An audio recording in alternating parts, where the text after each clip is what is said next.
Internet est la métaphore technologique, en quelque sorte, du nouveau lien d'association aujourd'hui. C'est une métaphore, c'est un symbole, comme tous les médias. Les masses médias étaient un symbole d'une société centralisée, quoi, pour être clair, une société de consommateurs. Aujourd'hui, Internet dit autre chose de la société. Et si on part de cette figure-là, on voit bien que les individus veulent pouvoir reconstruire leur pouvoir, leur savoir, leurs échanges à partir de ce qu'ils sont, de leur propre centre d'intérêt, mais rien n'interdit après au réseau, n'est-ce pas, de redescendre. Donc je ne suis plus sur cette idée locale, globale,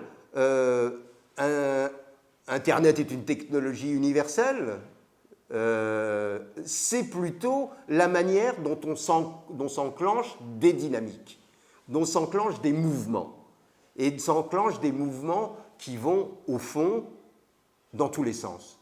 Mais comme on l'a dit d'ailleurs pour Internet, hein, quand on dit one-to-one, one-to-many, many-to-many, many-to-one, la propriété même du réseau, c'est de ne pas avoir de centre, de ne pas avoir de bas, de ne pas avoir de haut, de ne pas avoir de gauche et de ne pas avoir de droite.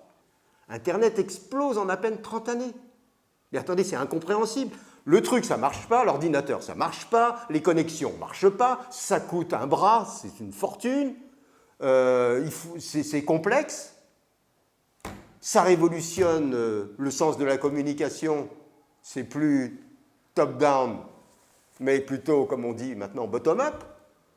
Comment c'est possible de concevoir ça s'il n'y a pas derrière toute une société qui prépare un terrain, ce que moi j'appelle l'horizontalité ou l'associativité, qui prépare un terrain social, un terreau, qui fait que dès que ça a été découvert, ça a explosé.